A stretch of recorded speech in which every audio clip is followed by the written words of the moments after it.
మనం తెలుసుకునేటువంటి అంశము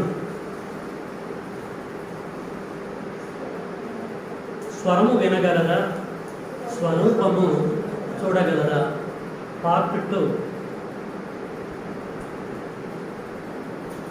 ఈ అంశానికి సంబంధించినటువంటి విషయాలని గ్రంథములో నుంచి నేను లాస్ట్ సండే కొంత ఇన్ఫర్మేషన్ మీకు అందించాను. ఏం గ్రహించారు మీరు? స్వరము వినొచ్చని గ్రహించారా, వినలేరని గ్రహించారా? స్వరము వినలేరని చెప్పేసి గ్రహించారు. స్వరూపాన్ని చూడలేరని చెప్పేసి, చూడలేము అని చెప్పేసి గ్రహించారు. మంచిది. ఈ సమయంలో మరొక కోణము నుండి జ్యోతి రెడీ? ఓకే.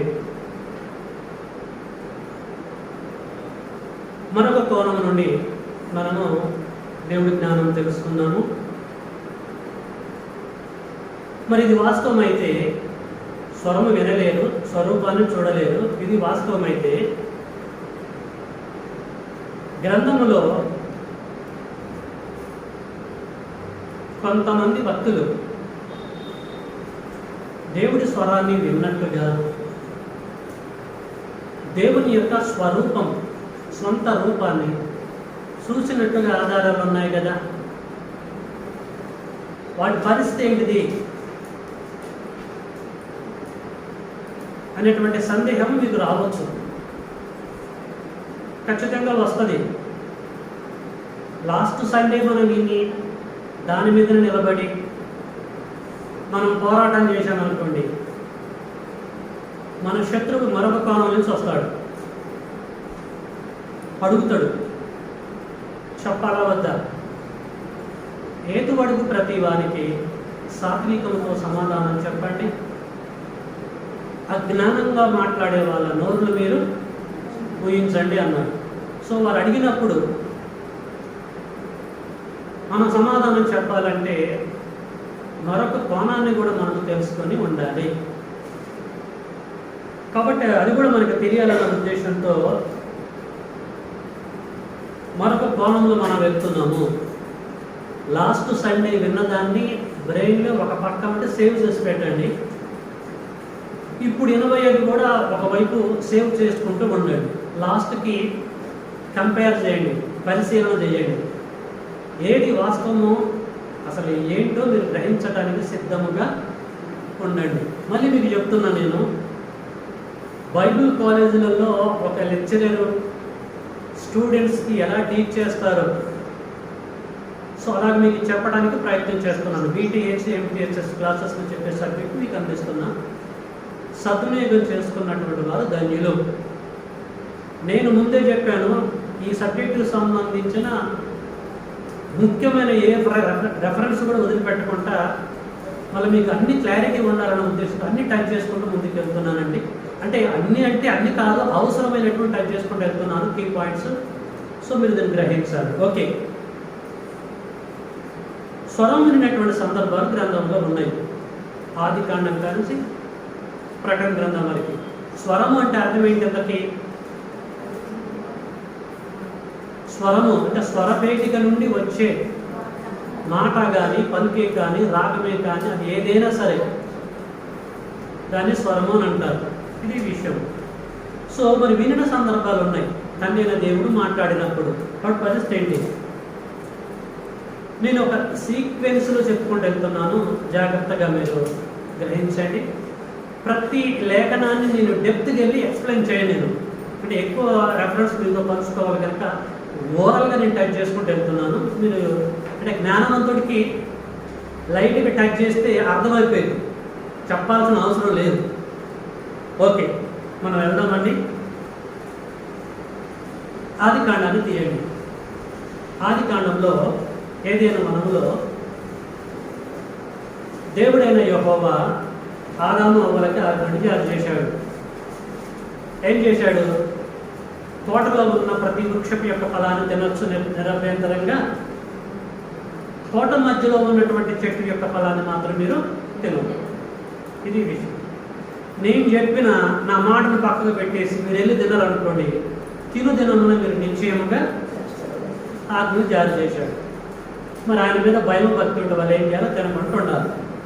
కానీ ఏం చేశారంటే ఇద్దరు తిన్నరు పాపులు అయిపోయారు. అంటే ఆజ్ఞను అతిక్రమించడానికి బట్టి పాపులు అయిపోయారు. అప్పుడు పిల్లరా దేవుడు ఎంటర్ అయిపోయి వాళ్ళతో మాట్లాడుతున్నప్పుడు ఏం జరిగిందో చూద్దాం. ఆదికాండము 3వ అధ్యాయం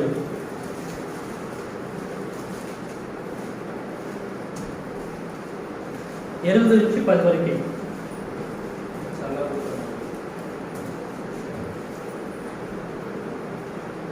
ఆదికాండం 3వ అధ్యాయం 8 నుంచి 10 వరకు.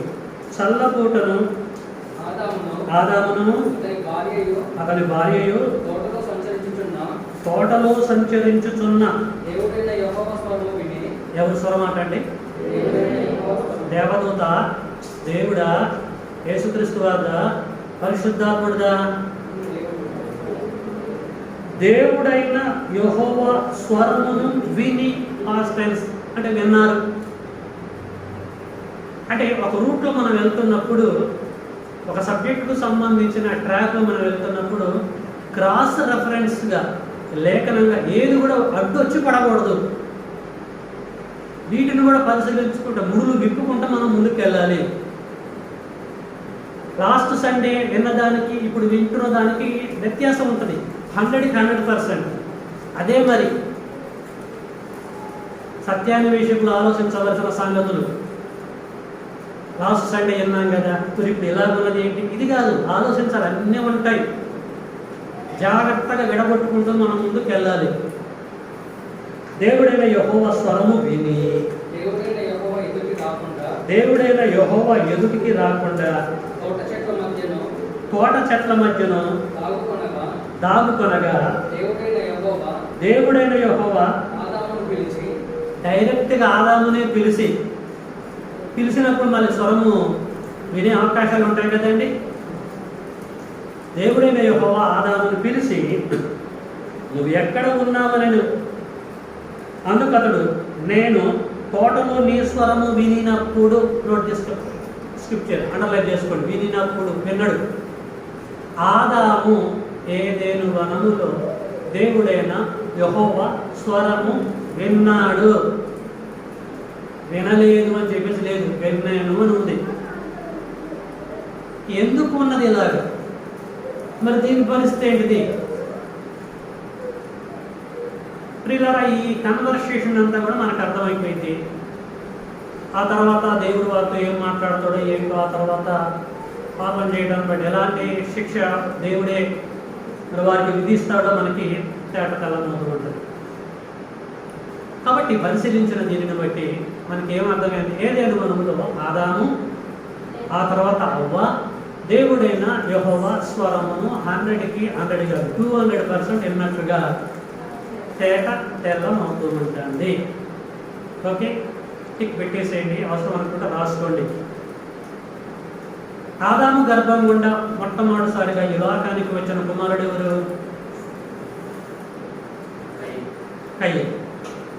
కయ్యను తన తమ్ముడైనటువంటి హేబేలును మర్డర్ చేశాడు. ఎక్కడ చేశాడు? పొలంలో. ఎందుకు మర్డర్ చేశారో మనం చెప్పాల్సిన అవసరం లేదు.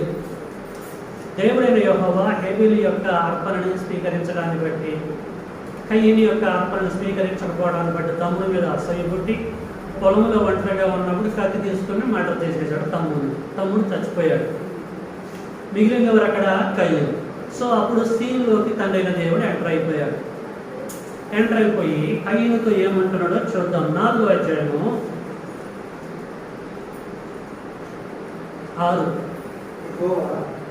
యెహోవా కయ్యనుతోటే, కయ్యను నీకు కోపం ఎందుకు వచ్చింది? నీకు కోపం ఎలా?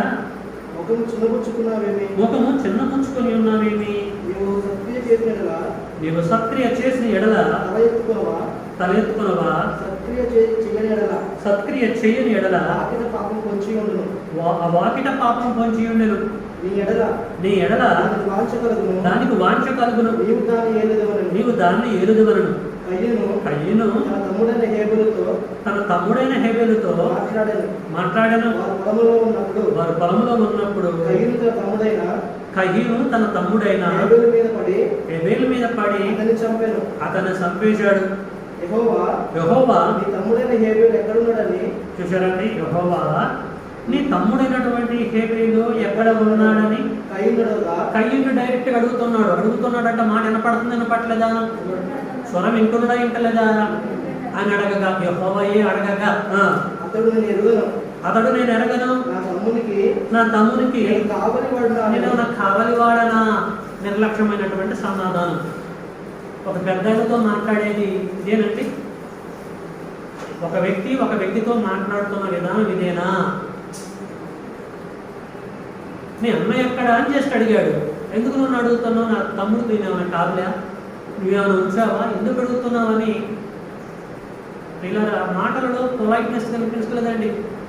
పెద్దలతో మాట్లాడుతున్నప్పుడు ఒళ్ళు జాగ్రత్తగా ఉండి దగ్గర పెట్టుకుని మాట్లాడాలి. ఒక ఎమ్మెల్యే తోటి, ఎంపీ తోటి ఇలాగే మాట్లాడుతున్నాం. ఎందుకు అడుగుతున్నారు మీరు? నాకు ఇల్లు ఉంటుంది, లేకపోతే అప్లై చేసుకున్నాను కదా, నాకు ఇవ్వండి రేషన్ కార్డు అని చెప్పేసి అంటాం. మనం జాగ్రత్తగా మాట్లాడతాం. పిల్లలు ఇక్కడ ఈ కన్వర్సేషన్లో మనకి ఏమర్థమైందంటే, తండ్రి అయినటువంటి దేవుడు కయ్యనుతో డైరెక్ట్గా మాట్లాడుతున్నాడు. కయ్యను దేవుడి యొక్క మాట లేక స్వరం వింటున్నట్టుగా మనకి అర్థమవుతూ ఉంటుంది. అంటే ఆదామవ్వలతో మాట్లాడాడు, మరి గర్భంలో వచ్చినటువంటి కయ్యనుతో మాట్లాడుతున్నాడు. ఆ తర్వాత నిర్లక్ష్యంగా సమాధానం చెప్పడాన్ని బట్టి కయ్యన్ని తండ్రి దేవుడు ఎలాగ శిక్షించిండో ఈ విషయాలన్నీ కూడా మనకి ఆదికాండం 4 మనం చూడగలము. ఓకే, ఆ తర్వాత తండ్రి దేవుడు ఎవరెవరితో మాట్లాడాడు, ఎవరెవరు ఆయన యొక్క స్వరం విన్నారు. 6వ అధ్యాయము, ఆదికాండం 6వ అధ్యాయం. అంటే ఎక్కువ ఇన్ఫర్మేషన్ మనకి ఆదికాండం నిర్గమకాండంలో ఉంటుంది కనుక ఇక్కడిక్కడ జరగడానికి నేను ప్రయత్నం చేస్తాను. 6:13 ఇది నోవాహు యొక్క ఇన్ఫర్మేషన్.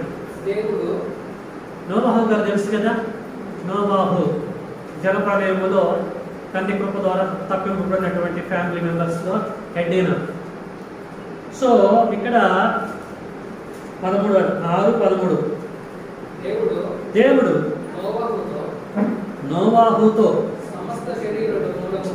సమస్త శరీరుల మూలముగా భూమి బలత్కారంతో నిండి ఉన్నది కనుక నా సన్నిధిని వారి అంతము వచ్చి ఉన్నది.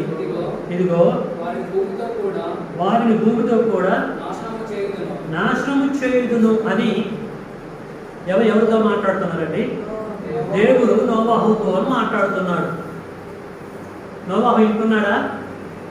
పక్కా వింటున్నాడు, ఖచ్చితంగా వింటున్నాడు. ఆ సందర్భంలో బహుశా ఎవరు లేకపోయి ఉండొచ్చు. దేవుడు నోవాహుతో మాట్లాడుతున్నాడు. అయిపోయిన తర్వాత నోవాహు అయిన తర్వాత ఏం చేసిందంటే 6:22 నోవాహు అట్లు చేసినా గారం చేశాడు. అట్లనే ఉన్నాయి అక్కడ. నోవాహు అట్లు చేశాను, దీనిపై పెద్ద ప్రసంగాలు ఉన్నాయి. అంటే నోవాహు గారికి అట్లు చేయడం బాగుంటుందండి, దేవుడు చెప్పినట్టుగా అట్లు చేయడం తప్పు. అట్లు అనేది దేవుడు చెప్పిన ప్రకారంగా దాని అర్థం. ఓకే, నోవాహు అట్లు చేసిన దేవుడు అతని ఆజ్ఞాపించిన ప్రకారం యావత్తు చేశాడు. పిల్లరా బాగా ఆలోచించండి అండి. తండ్రి అయిన దేవుడు నోవాహుతో ఏదైతే చెప్పాడో, జల ప్రళయమునకు ముందు ఏం చెప్పాడో యాజ్ టీజ్గా అన్ని చేసేసాడు. పిల్లరా అంటే దీన్ని బట్టి మనకి ఏమర్థమవుతుంది? నోవాహు కూడా దేవుడి యొక్క స్వరం విన్నాడు, దేవుడి యొక్క మాట విన్నాడు అన్నట్టుగా. మీకు అర్థం కావట్లేదా? ఏమైనా కల్పించి చెప్తున్నానా, కథలు చెప్తున్నానా, ఊహలు చెప్తున్నానా? గ్రంథంలో రాయబడ్డ సంగతులు మీతో చెప్తున్నాను. మీరు లాస్ట్ సండే సబ్జెక్ట్ పెట్టుకొని బైబిల్ చేత పట్టుకొని వెళ్ళి రానుకోండి, బుక్ అయిపోతారు, అడ్డంగా బుక్ అయిపోతారు. బుక్ కాకూడదని చెప్పేసి అన్నీ మీకు అన్ని కాదు, కొన్ని నేను జాగ్రత్తగా ఇంజెక్ట్ చేస్తున్నాను, గ్రహించాలని కోరుతూ ఉంటున్నాను. కాబట్టి నోవాహు దేవుడి యొక్క మాట, దేవుడి యొక్క స్వరం విన్నట్టుగా మనకి రూట్ క్లియర్ అవుతూ ఉంటుంది. ఆ తర్వాత ఆదికాండము 12వ అధ్యాయంలోకి మనం వెళ్దాము. ఆదికాండము 12వ అధ్యాయము. పిల్లల జాగ్రత్తగా మనం చూద్దాం. విశ్వాసులకు తండ్రి ఎవరు? ఏమండి, మన విశ్వాసమా అవిశ్వాసమా? ఎట్లా విశ్వాసమైనము? విశ్వాసమని చెప్పుకుంటున్నాం, మరి విశ్వాసమా కాదా? విశ్వాసము. విశ్వాసులకు తండ్రి ఎవరు? అబ్రహాము. అబ్రహాము గారి గురించి మనము ఆలోచన చేద్దాము. అబ్రహాము గారి తండ్రి అయిన దేవుడు పిలుచుకున్నాడా? ఆయన పిలిచిండా, లేకపోతే అతను ఒక వ్యక్తిని పంపించి పిలుచుకున్నాడా?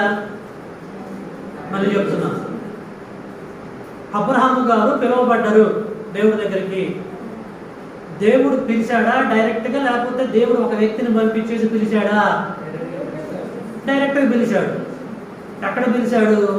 ఏ దేశంలో ఉన్నప్పుడు పిలిచాడు? కల్దీయుల దేశంలో ఉన్నప్పుడు పిలిచాడు. కల్దీయుల దేశస్తుల పరిస్థితి అంటే విగ్రహాలను ఆరాధించేటువంటి వారు. అబ్రహాం యొక్క తండ్రి విగ్రహారాధికుడే. గ్రంథము హిస్టరీ తెలియజేస్తూ ఉంటుంది. సో తండ్రి అయిన దేవుడు డైరెక్ట్ అయిపోయి అబ్రహామును పిలుచుకుంటున్నాడు. ఆదికాండం 12వ అధ్యాయం మొదటి నుంచి. యెహోవా నువ్వు లేచి అంటే అప్పుడు పడుకున్నాడా కూర్చున్నాడా అబ్రహాము? బాబు ఆలోచించాలి. ఇప్పుడు అక్షరార్థంగా థింక్ చేస్తే అలాగే ఉంటుంది. అప్పుడు ఆ టైంలో పడుకున్నాడేమో, ఆ టైంలో కూర్చున్నాడేమో, లేచి అని చెప్పేసి అంటున్నాడు దేవుడు అని చెప్పి దీని మీద కూడా సబ్జెక్ట్ బోధించే వాళ్ళు ఉంటారు. మనము భావాన్ని ఆలోచించాలి తప్ప అక్షరాన్ని చూడకూడదు. అక్షరం సంపూర్ణ కానీ ఆత్మ జీవింపచేయును. Very good. కనుక ప్రియులారా, బహు జాగ్రత్తగా మీరు ఆలోచించాలి. నువ్వు లేచి నీ దేశం నుండి, నీ బంధువుల యొద్ద నుండి, నీ తండ్రి ఇంటి నుండి బయలుదేరి నేనే మధ్యలో ఎవరు కాదు నీకు చూపించే దేశానికి నువ్వు వెళ్ళుము. నువ్వు వెళ్తే నేనేం చేస్తానంటే నిన్ను గొప్ప జనముగా చేసి నిన్ను ఆశీర్వదించి నీ నామమును గొప్ప చేయుదును. నీవు ఆశీర్వాదముగా ఉందము. నిన్ను ఆశీర్వదించువారని నిన్ను ఆశీర్వదిస్తాను, నిన్ను దూషించువారని శపించదును. భూమి యొక్క సమస్త వంశం నుండి యందు ఆశీర్వదింపబడని అబ్రహాముతో డైరెక్ట్గా దేవుడు అనగా, యెహోవా అతనితో చెప్పిన ప్రకారము, యెహోవాయే అతనితో చెప్పిన ప్రకారము అబ్రహాము వెళ్ళెను. అబ్రహాము వెళ్ళెను. చాలండి. ఏమర్థమైంది మీకు? ఏమి అర్థమైంది ఈ పోర్షన్లో? తండ్రి దేవుడు డైరెక్ట్ అయిపోయి అబ్రహాముతో మాట్లాడాడు. అబ్రహాము తండ్రి దేవుడు మాట విన్నాడు, లేక స్వరము విన్నాడు, ఆ మాటకు లోపడ్డాడు. దేవుడు చెప్పిన ప్రకారంగా తట్టె తెపాల మొత్తం సర్దుకొని, మూలలు సర్దుకొని వెళ్ళిపోయాడు. కాబట్టి ప్రియులారా, ఏం అర్థమైందంటే విశ్వాసులకు తండ్రి అయినటువంటి అబ్రహాము కూడా దేవుని స్వరము విన్నట్టుగా మనకి అర్థమైపోయింది. పాయింట్. ఆదామే కానీ, అవ్వే కానీ, కయ్యనే కానీ, నోవాయ్ కానీ, అబ్రహాము కానీ వీళ్ళు మనుషులా దేవుళ్ళా? మనుషులే. అంటే మనుషులు తండ్రి అయిన దేవుణ్ణి స్వరము వింటున్నారు, ఆయన మాట వింటున్నారు అన్నట్టుగా మీకు అర్థమవుతుంది కదా, కాంప్రమైజ్ లేకుండా. అంటే వీళ్ళు మనుషులేనా అని ఎందుకు అన్నానో మీకు స్ట్రైక్ కావాలి. లాస్ట్ సండే చెప్పాను. అది ఆ స్ట్రైక్ కావడానికి దాన్ని అండర్లైన్ చేసి చెప్పాల్సిన పరిస్థితి ఏర్పడు. కాబట్టి ఇక్కడ అబ్రహాం గారు కూడా తండ్రి అయిన దేవుడు స్వరం విన్నట్టుగా, ఆయన మాట గ్రహించినట్టుగా మనకి అర్థమైపోయింది. ఆ తర్వాత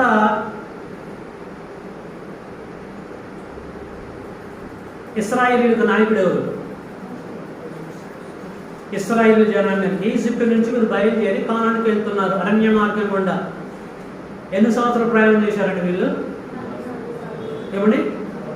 40 years, 40 సంవత్సరాలు అరణ్యంలో ప్రయాణం చేసుకుంటూ కానానికి వెళ్ళారు. అఫ్కోర్స్ ఇద్దరే చేరారు అనుకోండి, కానీ బిగినింగ్లో ఎంతమంది బయలుదేరారు?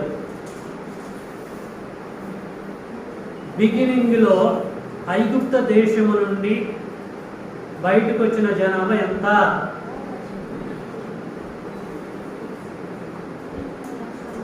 కొన్ని లక్షల సార్లు చెప్తున్నాను కూడా నేను. 20 ఏళ్ల నుంచి స్విచ్ ఆఫ్ అయ్యేటువంటి వాళ్ళ వరకు కౌంట్ చేసి ఎంతమంది అయ్యారు? కాలాబల్స్ 6 లక్షల జనాంగము. ఇందులో యుద్ధ వీరులు ఉన్నారు, నైపుణ్యం కలిగిన వారు ఉన్నారు, జ్ఞానులు ఉన్నారు, దేవుడు భయభక్తులు కలిగినటువంటి టీం ఉంది, స్త్రీలు ఉన్నారు, పురుషులు ఉన్నారు. 6 లక్షల జనాంగం. సో 20 ఏళ్ళ నుంచి కింది వరకు ఉన్న వారు ఎంతమందో తెలియదు, మొత్తానికి టోటల్ వాళ్ళు ఎక్కువ ఉంటారు. వీళ్ళ నడిపించింది ఎవరు? మోషే. ఓకే, ఈ మోషే దేవుని చూశాడా? దేవుని స్వరం విన్నాడా? దేవుని మాట విన్నాడా? మరి అబ్రహాము చూడలేంది, ఆదాము చూడలేంది, అవ్వ చూడలేంది, వినలేంది, నోవాహు వినలేంది, అబ్రహాము చూడలేంది, అదే వినలేంది. మోషే వినడం వినలేదా? మోషను కూడా చూడాలి మనం. ఆయన ప్రొఫైల్ కూడా ఒకసారి ఓపెన్ చేయాలి. నిర్గమకాండము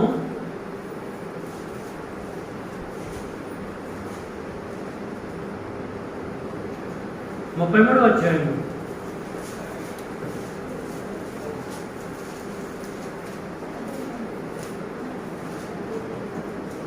నిర్గమకాండము 33వ అధ్యాయం. సరే, అక్కడికి తర్వాత వెళ్దాం కానీ 4వ అధ్యాయంలోకి వెళ్దాం. ఆల్రెడీ ఆ రెఫరెన్స్ మనం ముందు చదువుకున్నాము. నిర్గమకాండము 4వ అధ్యాయము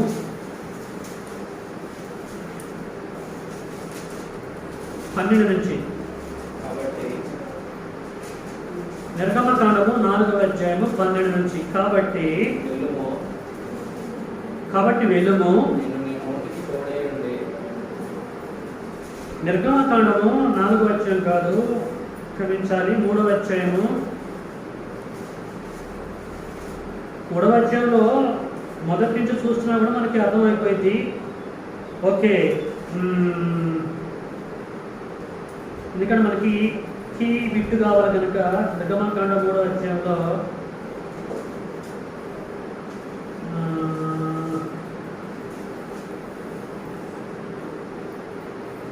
3:6 కానించి ఆయన ఓకే 4 కానించి చదువునానా. దాన్ని చూచుటకు అతడు వచ్చుట యెహోవా సూచెను. దేవుడు ఆ పొద నడుమ నుండి మోషే మోషే అని అతన్ని పిలిచెను. మోషేను పిలిచెను. అందుకతడు చిత్తము ప్రభువానను. ఆయన దగ్గరకు రావద్దు, నీ పాదముల నుండి చెప్పులు విడుము. నీవు నిలుస్తున్నటువంటి స్థలము పరిశుద్ధ ప్రదేశములను. మరియు ఆయన ఏమంటాడండి? మోషేతో అంటాడు, ఆయన తండ్రి దేవుడు, నేను మోషే, నేను నీ తండ్రి దేవుడను. నీ తండ్రి ఎవరంటే అబ్రహాము దేవుడను, ఇస్సాకు దేవుడను, యాకోబు దేవుడను అని చెప్పగా మోషే తన ముఖమును కప్పుకొని దేవుని వైపు చూడనరిశను. మరియు యెహోవాయే ఇట్లనెను, నేను ఐగుప్తులోనున్న నా ప్రజల బాధను నిశ్చయముగా చూచితిని. పనులో తమను కష్టపెట్టు వారిని బట్టి వారు పెట్టిన మరణ వీటిని వారి దుఃఖములు నాకు తెలిసి ఉన్నవి. కాబట్టి ఐగుప్తుల చేతిలో నుండి వారిని విడిపించుటకును ఆ దేశంలో నుండి విశాలమైన మంచి దేశమునకును, అనగా కానానీయులకు, హిత్తీలకు, హమారీలకు, కజ్జీలకు, హివీలకు, మోయబ్సీలకు నివాస స్థానమై పాలు తేనెల ప్రవేశ దేశమునకు వారిని విడిపించుటకు దిగువచ్చి ఉన్నానను. ఇశ్రాయేలుల మొర నిజంగా నా యొద్దకు చేరినది. ఐగుప్తులు వారిని పెట్టుచున్న హింస సూచితిని కాగా రమ్ము, నిన్ను ఫరో యొద్దకు పంపెదను. ఇశ్రాయేలులైన నా ప్రజలను నీవు ఐగుప్తులో నుండి తోడుకొని పోవలనను. అందుకు మోషే, నేను ఫరో యొద్దకు వెళ్ళుటకును ఇశ్రాయేలును ఐగుప్తులో నుండి తోడుకొని పోవడం నేను ఎంతటి వాడనను దేవునితో అనగా. అంటే ఈ కన్వర్సేషన్ అంతా కూడా మనం చదువుతూ ఉంటే ఏమర్థమవుతుందండి? సీనాయి కొండ మీద పొదలో తండ్రి అయిన దేవుడు, పొద దగ్గర తండ్రి అయిన దేవుడు మోషేతోటి డైరెక్ట్గా మాట్లాడుతున్నట్టుగా అర్థం కావట్లే? మోషే దేవుడి యొక్క మాట వింటున్నట్టుగా క్లియర్ లేదా? క్లారిటీ లేదా? మరి ఇవేగా పట్టుకునేది. మత శాఖస్తులందరూ కూడా వీటి మీద కదండి బేస్ అయ్యేది. కాబట్టి దేవుడైన యెహోవా మోషేతో మాట్లాడాడు. ఆ కాలంలో ఉన్న దేవుడు అన్ని కాలంలో ఉన్నాడు కనుక ఇప్పుడు కూడా ఉన్నాడు. నా మంచం దగ్గరకు వస్తున్నాడు, ప్రైవేట్ క్లాస్ తీసుకుంటాడు, నాతో రోజు మాట్లాడాలని చెప్పేసి అంటారండి. కాబట్టి ప్రేమైన దేవుని బిడ్డలారా, జాగ్రత్తగా మనం పరిశీలన చేస్తూ ఉంటే బిగినింగ్ నుంచి మానవ జాతి దైవికంగా ఉన్నటువంటి ప్రతి ఒక్కరూ, అఫ్కోర్స్ దైవికంగా లేకపోయినా పాపస్థితిలో ఉన్నా కూడా దేవుడు మాట్లాడుతున్నప్పుడు దేవుడి యొక్క స్వరము విన్నట్టుగా, దేవుడు మాటని వింటున్నట్టుగా, ఆ స్వరం గ్రహిస్తున్నట్టుగా అర్థమైపోతూ ఉంటుంది. ఆదామును చూసాము, అవ్వను చూసాము, ఆ తర్వాత కయ్యను చూసాము, నోవాహును చూసాము మనము, ఆ తర్వాత చాలామంది ఉన్నారు, అబ్రహాం చూసాము, ఆ తర్వాత ఇక్కడ మనం చూసేస్తే నోవాహం కూడా మనము మన మోషేను కూడా మనము చూసేసాము. ఇంకా మోషే గురించి మనం ఆలోచిస్తే ఇంకొంచెం క్లారిటీగా మీకు చెప్పాలని చెప్పి ఆశపడుతున్నాను. ద్వితీయోపదేశ కాండంలోకి మనం వెళ్దాం.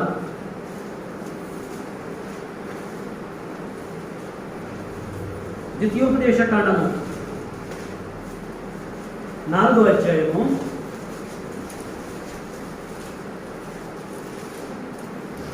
4వ అధ్యాయము అందరు తీయాలండి. 12-13 ఏమండి? యెహోవా ఆ అగ్ని మధ్య నుండి రెండోసారి చెప్తున్నాడు. ఎక్కడ సందర్భాన్ని ఎత్తుకొని చెప్తున్నాడు? ఇందాక మనం చూసారా? నిర్గమకాండం 3వ అధ్యాయంలో అక్కడి ఇన్ఫర్మేషన్ని మళ్ళీ రిపీట్ చేస్తూ ఉంటున్నాడు ఇక్కడ మోషే. యెహోవా ఆ అగ్ని మధ్య నుండి మీతో మాట్లాడాను. ఏమండి? మాటలతోని యెహోవా ఆ అగ్ని మధ్య నుండి మీతో మాట్లాడను. మాటల ధ్వని మీరు వింటిది కానీ, మాటల ధ్వని లేక స్వరము, మాటల ధ్వని మీరు వింటిది కానీ ఏ స్వరూపమును మీరు చూడలేదు, స్వరము మాత్రమే వింటిది. అండర్లైన్ చేసుకోండి. అంటే ఇక్కడ ఇశ్రాయేలీయులు ప్రియులారా స్వరము విన్నారు. అఫ్కోర్స్ మోషే గారు కూడా స్వరం విన్నాడు. అంటే స్వరం అన్నా మాట అన్నా బోతారు ఈక్వల్, అన్నీ ఒక్కటే. మోషేతో పాటు ఇశ్రాయేలు జనాంగం కూడా తండ్రిని దేవుడి యొక్క స్వరం విన్నట్టుగా రెండోసారి తండ్రి దేవుడు తన సేవకుడు ద్వారా ఇక్కడ తెలియజేస్తూ ఉంటున్నాడు. అంటే ఇశ్రాయేలు అందరూ కూడా దేవుడు మాట్లాడుతున్నప్పుడు వారు విన్నట్టుగా అర్థమైపోయింది. 5వ అధ్యాయము ద్వితీయోపదేశ కాండము 5వ అధ్యాయము 26వ వచనం. మరి కొంత ఇన్ఫర్మేషన్. 5వ అధ్యాయము 26. మా వలె సమస్త శరీరులలో మా వలె సమస్త శరీరులలో మరి ఎవడు సజీవుడైన దేవుని స్వరము అగ్ని మధ్య నుండి పలుకుట విని బ్రతికాడు. మేము మాత్రం విని బతికినాం. మా వలె మళ్ళీ చదువున్నాను అది. మా వలె సమస్త శరీరులలో మరి ఎవడు సజీవుడైన దేవుని స్వరము అగ్ని మధ్య నుండి పలుకుట విని బ్రతికెను. నీవే సమీపించి మన దేవుడైన యెహోవా చెప్పినది యావత్తు వినుము. ప్రియులారా, ఇలా చదువుకుంటూ పోతూ ఉంటే ఇశ్రాయేలు జనాంగము మోషే వారు వినేటువంటి సంగతుల గురించి మళ్ళీ రిపీట్ చేస్తూ ఉంటున్నారు. దేవా నువ్వు మాట్లాడినప్పుడు మేము విన్నాం, అయినా బ్రతకగలిగాం ఈ రోజు వరకు. మా లెక్క మీ స్వరం విని బ్రతికి బట్టగట్టిన నరుడెవరు అని దాని అర్థం అండి. ఇది మేము మాత్రం వినగలిగినాము, బ్రతకగలిగినాము అంటే ఎంత గొప్పవారు తండ్రి అని చెప్పేసి థ్యాంక్ చెప్తున్నాడు దీని అర్థం అండి. ఇశ్రాయేలు జనాంగం అంతా కూడా పిల్లరా ఆ సీనాయి కొండ దగ్గర ఆ పర్వతం కింద వాళ్ళు ఉండి తండ్రిని దేవుడు మాట్లాడుతున్నప్పుడు మరి విని బ్రతికినట్టుగా మనకి అర్థమైపోతూ ఉంటాడు.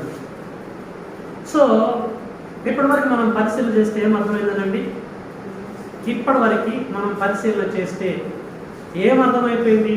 ఏ సబ్జెక్టుకు సంబంధించిన ఇన్ఫర్మేషన్ అర్థమైందంటే తండ్రి అయిన దేవుడు స్వరము వినగలరా, దీన్ని మనసులో పెట్టుకుని పరిశీలన చేశాం. ఏమర్థమైంది? స్టార్టింగ్ ఫ్రమ్ జెనిసిస్ ఆది కాండం కానుంచి ఇప్పటి వరకు ఏమర్థమైందనండి? పితరులందరూ కూడా అంటే ఆదాము విన్నాడు, అవ్వ విన్నది, ఆ తర్వాత కయ్యను విన్నాడు, నోవహు విన్నాడు, అబ్రహాం విన్నాడు, ఆ తర్వాత మోషే విన్నాడు. అంతటా ఇశ్రాయేలు జనాంగం అంతా కూడా దేవుడి యొక్క స్వరము విన్నట్టుగా మనకి తేట తెల్లమైపోయింది. అంటే ఇక చాలా రెఫరెన్స్ ఉన్నాయి, మీకు అర్థమైందని చెప్పేసి ఆగడానికి ప్రయత్నం చేస్తున్నాను. రైట్. మరి దేవుడు మనతో మాట్లాడంగా మనం విన్నామా? వాళ్ళని పక్కకు పెట్టేద్దాం. మళ్ళీ చెప్తున్నా, కన్ఫ్యూజ్ కాకుండా. దేవుడు వాళ్ళతో మాట్లాడుతూ వాళ్ళు వినేశారు, స్వరాన్ని వినేశారు పార్ట్ 2లో. మరి మనం విన్నామా? యేసుబాబు ఎప్పుడైనా విన్నావా? నువ్వు ప్రవీణ్ విన్నావా? చందు, రవీందర్, జ్యోతమ్మ, స్వాతి వినలేదా? చరిత్ర లేదా? దేవుడు మాట్లాడలేదా? హెబ్రీ పత్రిక 1వ అధ్యాయము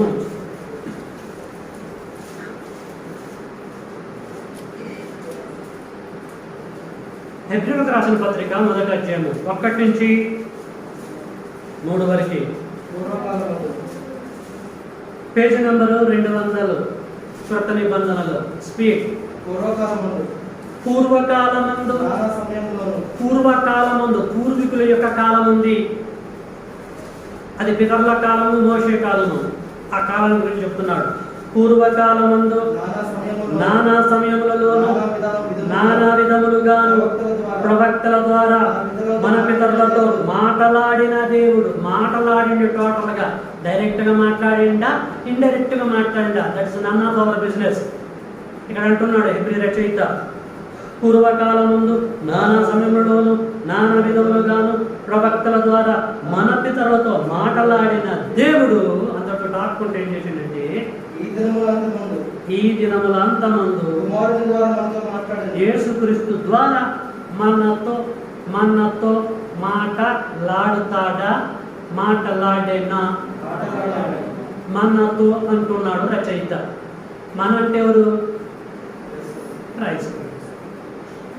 వాళ్ళతోటి మాట్లాడిన దేవుడు ఆగలే. నాలో పక్షపాతం లేదని చెప్పేసి అన్నాడు కదా. అన్నప్పుడు దేవుడు మనతో కూడా మాట్లాడిండట. మాట్లాడదా రేపు మరి మీరు ఇప్పుడు మనతో మాట్లాడాడు. ఎలా మాట్లాడాడు? కుమారుడు ద్వారా మనతో మాట్లాడాడు. కుమారుడు ఎప్పుడున్నాడు? 1వ శతాబ్దంలో ఉన్నాడు.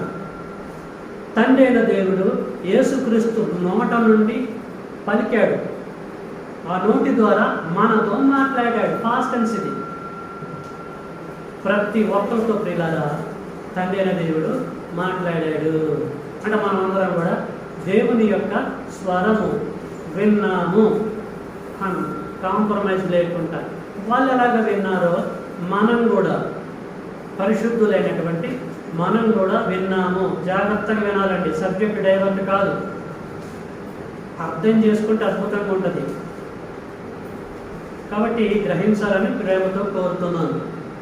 రైట్. టోటల్గా అందరూ కూడా దేవుడి యొక్క స్వరము విన్నటువంటి వారే.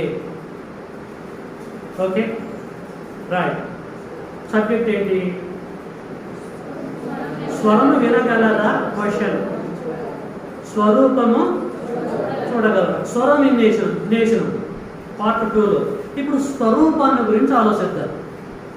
స్వరూపం అంటే సొంత రూపం. దేవునికి సొంత రూపం అనేది ఉంది. మనకి సొంత రూపాలు ఉన్నాయి కదా. నీకు సొంత రూపం ఉన్నప్పుడు దేవుడికి స్వరూపం ఉండదండి. ఆయన కూడా సొంత రూపం ఉంటుంది. ఏంటిది అది? ఆయన సొంత రూపం ఏంటి? ఆ సొంత రూపాన్ని మరి చూశామా మనము? పాత నిబంధన గ్రంథంలో చూశారా వాళ్ళు? స్వరమైతే విన్నారు, ఓకే, మనం కూడా విన్నాం, ఓకే. మరి స్వరూపం పరిస్థితి ఏంటిది? ఈ ముడి అనేది తెగితేనే, విడితేనే సబ్జెక్టు కంక్లూషన్ అని మనకు అర్థమైపోయింది. స్వరూపం పరిస్థితి ఏంటిది? స్వరూపాన్ని గురించి కూడా జాగ్రత్తగా పరిశీలన చేసుకుంటూ మనం ముందుకు వెళ్దాం. రైట్, మళ్ళీ ఆది కాండంలోకి వెళ్ళాలి. ఆది కాండంలో ప్రియులారా హనోకు దగ్గరికి వెళ్దాం.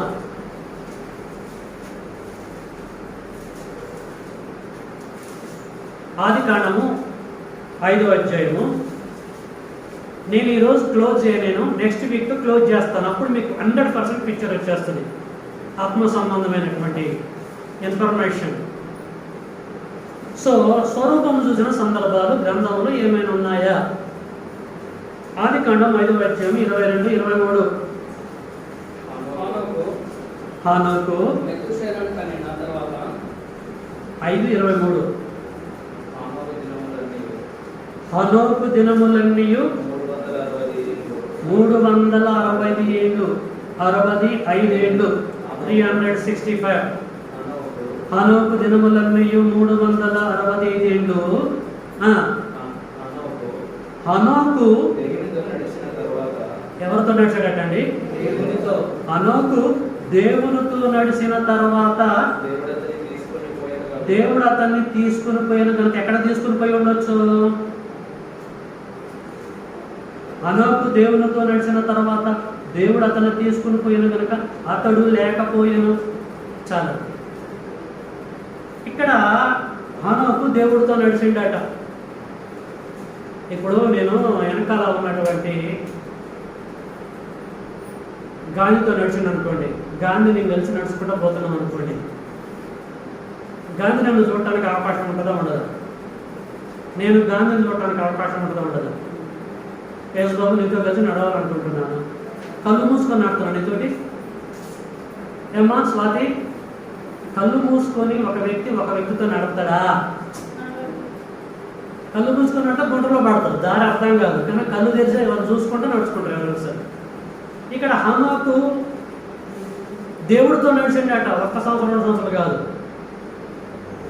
చాలా సంవత్సరం నడిచాడు. నడిచినప్పుడు చూడకుండా నడతాడా అండి?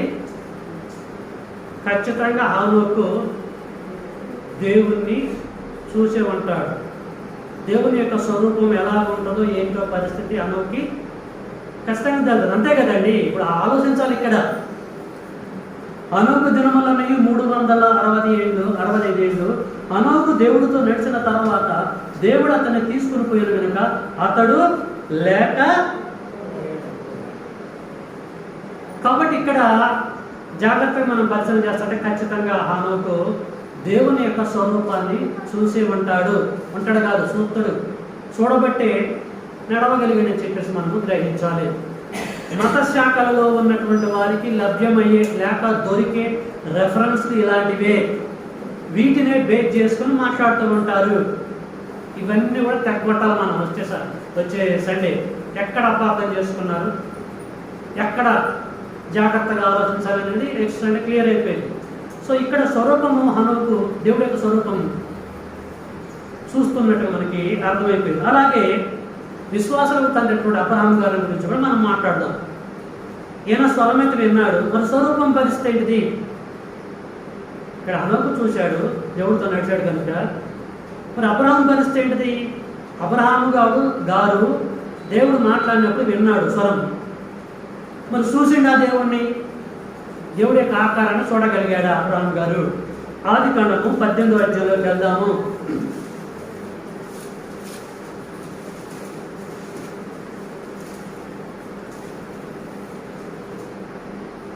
ఆది కాండం 18వ అధ్యాయము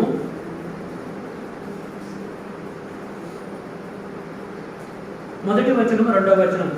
మరియు మమ్రే దగ్గరనున్న సింధూర వనములో అబ్రహాము ఎండవేళ గుడారపు ద్వారం ముందు కూర్చొని ఉన్నప్పుడు ఎందుకు కూర్చున్నాడో.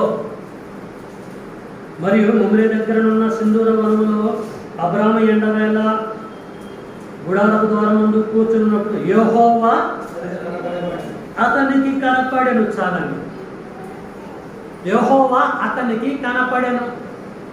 అతనికి అబ్రహాం కనపడెను అంటే అబ్రహాం దేవుడు చూసిండా చూడలేదా? మాట్లాడలేదు. చూశాడు. అబ్రహాము దేవుడు చూడగలిగినప్పుడు, విశ్వాసమైనటువంటి అబ్రహాము దేవుడు చూడగలిగినప్పుడు మేము కూడా విశ్వాసమేగా. కనుక రోజు చూస్తున్నాం మేము దేవుణ్ణి. వీటినే బేక్ చేసుకునేది, వీటినేనండి బేక్ చేసుకునేది. కాబట్టి ప్రియులారా, ఇక్కడ డైరెక్ట్గా అబ్రహాము గారు ఎండవేళలో గుడారము ద్వారా కూర్చున్నప్పుడు యెహోవా దేవుని చూచాడు. యెహోవా దేవుడు కనపడ్డాడు మధ్యాహ్న వేళలో. అందుకని చాలా మంది ఏమంటారంటే మధ్యాహ్న వేళలో యెహోవా దేవుడు నా దగ్గరకు వచ్చి కనపడ్డాడు అంటారు.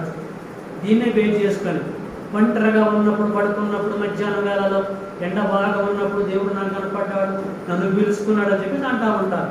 కథలు అంటారు వీటిని. కాశీ మధ్య కథలు అంటారు. చూసారా? నిజంగా అబ్రహాం గారు చూసిండా చూడలేదనేది క్లైమాక్స్లో ఉంటుంది వచ్చి నెక్స్ట్ సండే. కనుక పిల్లల అక్షరాన్ని ఆలోచిస్తూ చూసినట్టుగానే ఉంటుంది. అక్షరం వెనకాల దాగి ఉన్న ఆంతర్యం ఏదో మనం గ్రహించాలి. గ్రహించాలంటే సత్యవాక్యం మీద నీకు పట్టు ఉండాలి. సత్యవాక్యమును సరిగా సరిగా సరిగా విడగొట్టాలి. సరిగా విడగొట్టలేదు అనుకోండి తేడాలు వచ్చేస్తాయి. ఓకే, నెక్స్ట్ మనం చూద్దాం. ఆ తర్వాత అబ్రహాం గారి యొక్క కుమారుడు ఎవరండి? ఇస్సాకు. ఇస్సాకు గారి యొక్క కుమారుడు ఎవరు? యాకోబు. యాకోబు గారి దగ్గరికి వెళ్దాం. ఆదికాండము 32వ అధ్యాయం.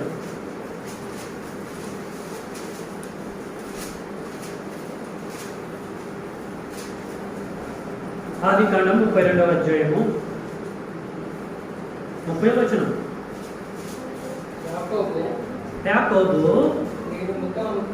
అన్ని రాసుకోవాలమ్మా మీరు. ఇంటికి వెళ్ళిన తర్వాత మళ్ళీ జాగ్రత్తగా వెరిఫై చేయాలి. యాకోబు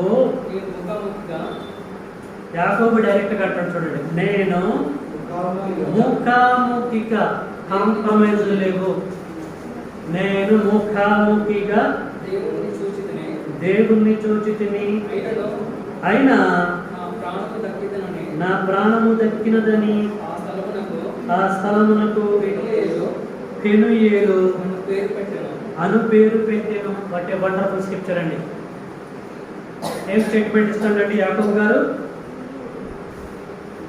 నేను ముఖాముఖిగా దేవుణ్ణి చూశాను అంటే దాని అర్థం ఏంటి? దేవుని యొక్క స్వరూపం ఏంటో తెలియకుండా పోయిందండి యాకోబు గారికి.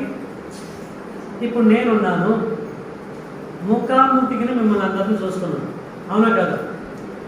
ముఖాముఖి అంటే ఫేస్ టు ఫేస్. ఎవరన్నారు అన్నమాట? ఎస్, ముఖాముఖిగా ముఖం చూసి మాట్లాడంటారు. ముఖాముఖిగా మాట్లాడేది ఉంటే ఎక్కడ ఉండి మాట్లాడటం కాదు, ఫోన్లో నువ్వు నా దగ్గరకు వచ్చి ముఖాముఖిగా మాట్లాడంటారు. అంతే కదండి? Face to face. Face to face నేను దేవుణ్ణి చూశాను అని చెప్పేసి అంటున్నాడు. నేను కాదు అనేది, యాకోబు గారు అంటున్నాడు. ఇశ్రాయేలీయుడు పేరు మార్చబడిన తర్వాత యాకోబే దేవుడైన యెహోవా ముఖమును ముఖాముఖిగా చూసినట్టే దేవుని స్వరూపము చూసినట్ట కాదా? పక్కాగా చూసినట్టు, కాంప్రమైజ్ లేవు. సముద్రం చూడటము, ఇండైరెక్ట్గా చూడటమే కాదు ప్రియులారా, ముఖము చూసేశాడు. నెక్స్ట్ మోషే గారి దగ్గరికి వెళ్దాం.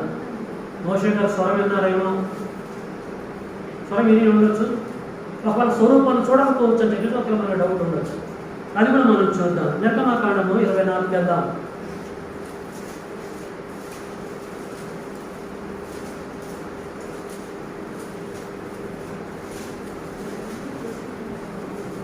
ఇక్కడ ఒక లిస్ట్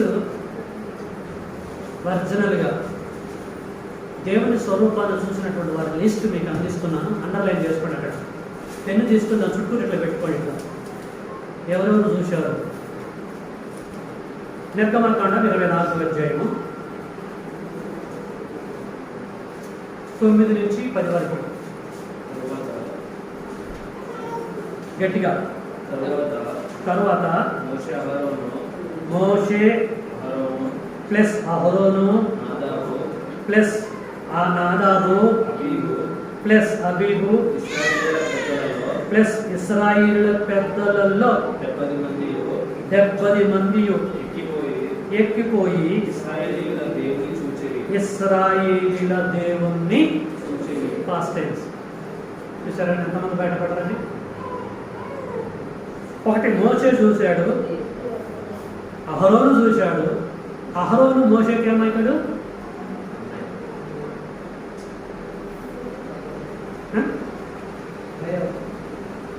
అన్నయ్య అంటే కజినా లేకపోతే ఓనా?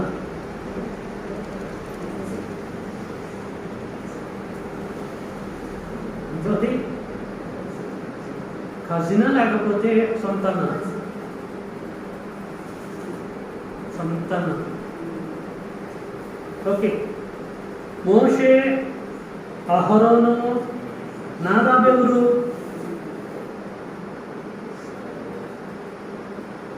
అబీబు ఎవరు?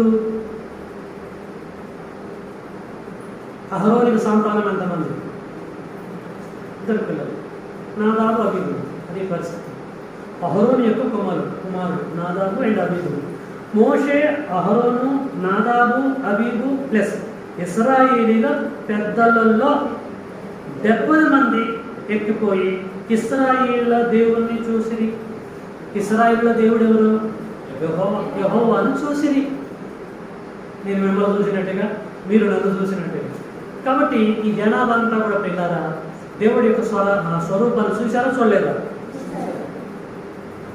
డైరెక్టా ఇండైరెక్టా? ఇది డైరెక్ట్, కాంప్రమైజ్ లేవు, డైరెక్ట్. 33 వచ్చాము, నిర్గమకాండ 33 వచ్చాము.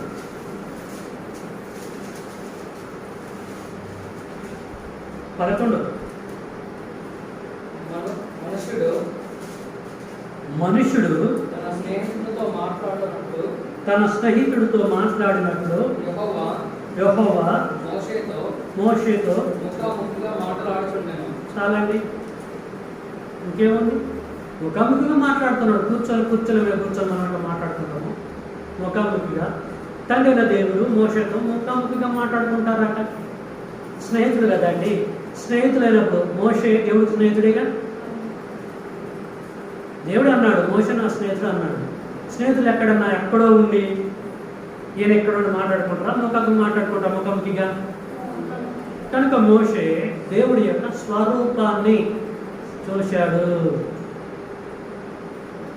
ఈయన ఒక్కడే కాదు, అనేక మంది చూసుకుంటూ వస్తూనే ఉంటున్నారు. చివరిగా ఒక వ్యక్తిని చూద్దాము. ప్రవక్తలలో ఒక వ్యక్తి కూడా చూశాడు. ఎవరైనా? ప్రవక్తలలో పెద్ద ప్రవక్త, తండ్రి దేవుడికి ప్రవక్తలు ఉన్నారు. ఆ ప్రవక్తలలో చిన్న ప్రవక్తలు ఉన్నారు, పెద్ద ప్రవక్తలు ఉన్నారు. పెద్ద ప్రవక్తలలో పెద్ద ప్రవక్త యెషయా గారి దగ్గరికి వెళ్దాం. యెషయా గ్రంథము 6వ అధ్యాయం.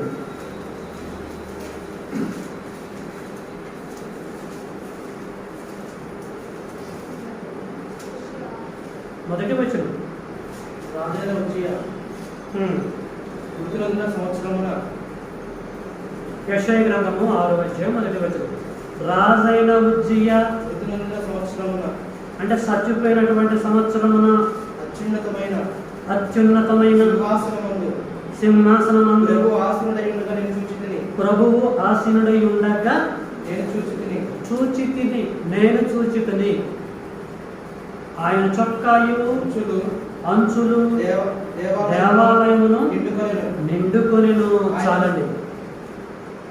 ఇక్కడ యెషయా గారు తెలియజేస్తున్నాడు. ఏం తెలియజేస్తున్నాడు? అత్యున్నతమైనటువంటి సింహాసనమందు ప్రభువు ఆసీనుడై ఉండగా నేను చూశాను. చూసినప్పుడు అన్ని కనపడతాయి కదండి.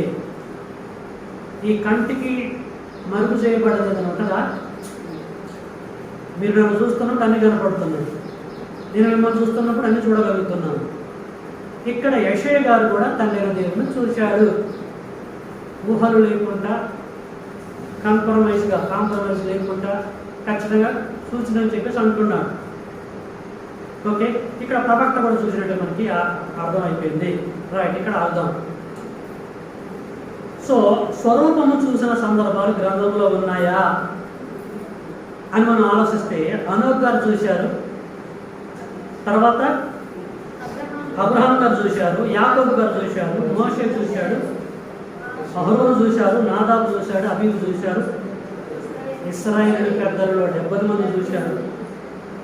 మోషే చూసిండు, తర్వాత ప్రవక్తలలో ఒక ప్రవక్త, పెద్ద ప్రవక్త యేషయా గారు చూశాడు. కొత్త నిబంధన గ్రంథాలు కూడా చాలా ఉన్నాయి.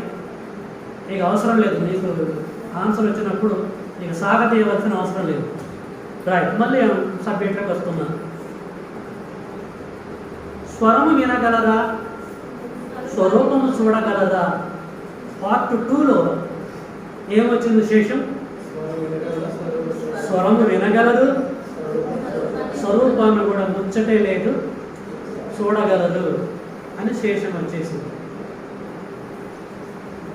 మరి అదేంటి లాస్ట్ సండే ఏమో ఇంకొక శేషం వచ్చింది ఏంటి? లాస్ట్ సండే ఏం చూసుకున్నామండి మనము? యేసుక్రీస్తు వారు ఏమన్నాడు? యోహాను సువార్త 5:37 మీరు ఏ కాలం మందైనను ఆయన స్వరము మీరు వినలేదు, ఆయన స్వరూపాన్ని చూడని చెప్పేసి అన్నాడు కదా. యేసుక్రీస్తు వారే అన్నాడు. యేసుక్రీస్తు వారి యొక్క తండ్రి ఎవరు? యెహోవా దేవుడు. ఆయన ఏమన్నాడు? మోషేను పట్టుకొని నిర్గమకాండం 33:20లో ఏ నరుడు కూడా నన్ను చూసి, నిర్గమకాండం 33:20 కదండి, 33:20 అక్కడ ఆయన చెప్పాడు, నా ముఖం చూడాలని చెప్పేసి అనుకుంటున్నాను కదా, ఒక మాట చెప్తా గుర్తుపెట్టుకో మోషే, నువ్వే కాదు ఏ నరుడు కూడా నన్ను చూసి బ్రతకడని చెప్పేసి ఆయన కన్ఫర్మ్ చేశాడు. తండ్రి అట్లా కన్ఫర్మ్ చేస్తే కుమారుడేమో ఇట్లా కన్ఫర్మ్ చేసిండు. ఏంటి? మీరు ఏ కాలం మందైనను ఆయన స్వరం వినలేదు, ఆయన స్వరూపాన్ని చూడలేదు అని చెప్పేసి నేనే చెప్తున్నాను రాసుకో చెప్పేసి అన్నాడు యేసు. అంటే ఇప్పుడు ఎవరు పిక్చర్లు కావాలి ఇక్కడ? ఇప్పుడు ఏది నమ్మాలి? స్వరము వినగలరా, స్వరూపాన్ని చూడగలరా? అసలు మర్జనాలుగా పోయిన వారం వినలేదు చూడగలరని తెలుసుకున్నాం. ఇప్పుడు వినగలరు చూడగలరని ఇప్పుడు తెలుసుకున్నాం. ఇప్పుడు దీన్ని బేస్ చేసుకోవాలా మనము? దీన్ని ఫాలో కావాలా? లాస్ట్ సండేది ఫాలో కావాలా? చెప్పండి, మాట్లాడలేదు. డైలమాలో పడ్డారా మీరు? ఏం బా మీకు అర్థమవుతుంది కదా. 2 బైబిల్లో ఉన్నాయి. ఈ బైబిల్ మామూలు గ్రంథం కాదు, పరిశుద్ధ గ్రంథం. పరిశుద్ధ గ్రంథంలో 2 రకాల ఆన్సర్లు ఉంటాయా? హేతువాదులు అంటారండి, నాస్తికులు హేతువాదులు అడిగేది ఇదే. బైబిల్ పరిశుద్ధమైంది అంటారు కదా. 2 ఆన్సర్లు ఉండటమే, ఒకటే ఉండాలి, ఏదైనా ఒకటే ఉండాలి. 2 ఎందుకు ఉన్నాయి? సో మీకు కూడా అర్థం కావట్లేదు ఈ దేన్ని ఫాలో కావాలనేది. కాబట్టి దేవుడు కన్ఫ్యూజ్ చేసేటువంటి ఆథర్ కాదు. God is not a author of confusion అని చెప్పేసి మనం అంటారు. పరిశుద్ధ గ్రంథమే ఇది ఖచ్చితంగా. కాబట్టి మనం దాన్ని నమ్మాలా, దీన్ని నమ్మాలి? ఏంటి వాస్తవం, ఏది ఒరిజినల్? ఈ విషయం అర్థం కావాలంటే పార్ట్ 3 తెలుసుకోవాల్సిందే. నెక్స్ట్ సండేతో క్లోజ్ చేస్తాయి సబ్జెక్ట్. ఓకే, ఈ 2 సబ్జెక్టులు వేరు, వచ్చే సండే సబ్జెక్టు వేరు. అది ముగింపు అన్నమాట. ఈ 2 విని అది వినకపోయినా అర్థం కాదు. సో ఏ రెఫరెన్స్ని ఎక్కడ ఎలాగ అర్థం చేసుకోవాలో మీకు విడదీసి చెప్పడానికి ప్రయత్నం చేస్తాను. ఊహలు లేకుండా ఖచ్చితంగా 2+2 = 4 లెక్క సమాధానం చెప్తాను. ఇప్పుడు విన్నది కరెక్ట్గా దీన్ని ఫాలో అయిదాము. లాస్ట్ సండే విన్నది అది కరెక్ట్, దాన్ని ఫాలో అయిదాం. ఏది కరెక్ట్?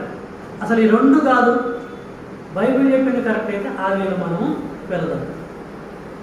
చక్కగా ఓపికతో ఈ సబ్జెక్ట్ని వింటున్నందుకు మిమ్మల్ని అందరూ కూడా అభినందిస్తూ ఇంతటితో ఈ పార్ట్ 2 నేను ముగిస్తున్నాను. తండ్రి చిత్రం అయితే నెక్స్ట్ సండే దీన్ని నేను క్లోజ్ చేస్తాను. మీ అందరికీ వందనాలు.